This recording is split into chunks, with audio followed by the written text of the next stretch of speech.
Have you ever wondered what kind of crimes happen in the world's safest countries? In the late 1970s through the 1980s, a quiet rural region in Japan called Saga Prefecture became the scene of something deeply disturbing. On the surface, nothing seemed out of place. People went about their lives in fields, markets, and neighborhoods just like anywhere else. But then, something very strange began to happen. Young women and girls started disappearing. Not randomly, not occasionally, but with a pattern so specific that investigators would later describe it as almost ritualistic. It all started in 1975 when a 12-year-old girl named Tomiko Yamasaki vanished without a trace. She was last seen walking near her home on a warm Wednesday afternoon. Hours passed, and when she didn't return, her family reported her missing. Days later, her body was found in a desolate area, strangled. The autopsy confirmed what police feared: she had been murdered. At first, authorities treated it as an isolated, tragic event, a terrible thing, but not necessarily a sign of something larger.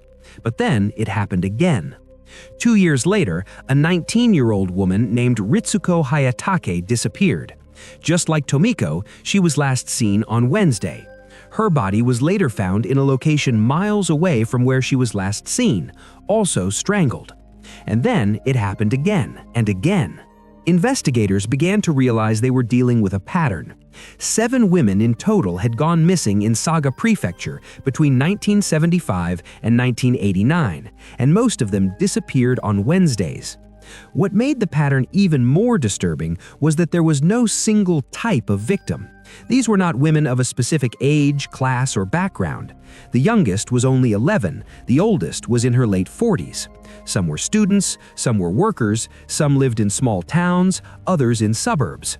The only consistency was the way they vanished and the way they were found: strangled. After the second disappearance, police launched wider investigations, trying to connect the dots.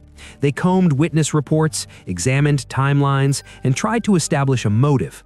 But unlike many other serial killer cases where a suspect eventually emerges, this one offered no easy answers. No one saw anything, no suspicious cars, no repeating figure, no break in the case. The killer's method suggested planning.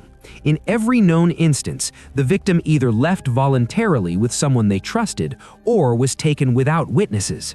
There were no obvious signs of a struggle.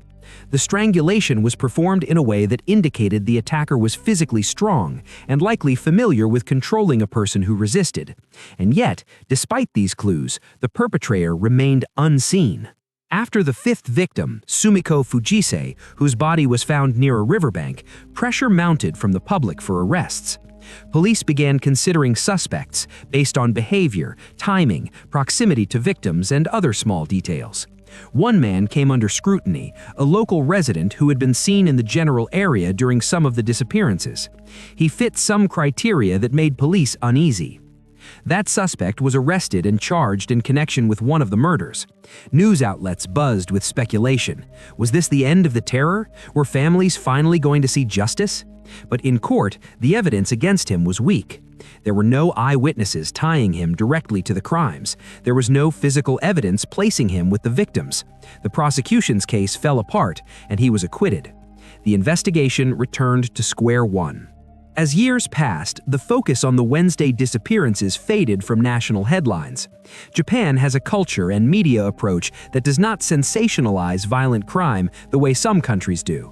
There were no dramatic police car chases, no televised forensic revelations, no high-profile courtroom battles that gripped the world's attention.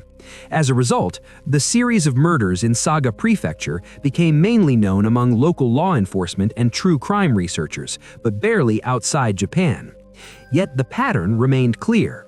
In total, 7 women were linked to what investigators quietly began referring to as the Wednesday Strangler cases. Each one disappeared on or near a Wednesday. Each was later found strangled. No suspect was ever confirmed as the killer. No confession, no trial, no signature left by the murderer. And even today, long after the last disappearance in 1989, investigators and families still search for closure. The files are open. Cold case units revisit them from time to time using new techniques. Forensic science continues to evolve, offering possibilities that were once unimaginable in the 1980s. But despite all of that, the real perpetrator has never been publicly identified. The tragedy of the Wednesday Strangler doesn't come from horror movie terror or stereotypical villainy. It comes from something far more unsettling: the reality that a human being could commit repeated murders over more than a decade, leave behind consistent patterns, and still walk away without being caught. It's a reminder that even in places we believe to be safe, danger can lurk in silence, in patterns that seem almost ordinary until someone connects the dots. And maybe that's the cruelest part. The families of the victims never received the justice they deserved.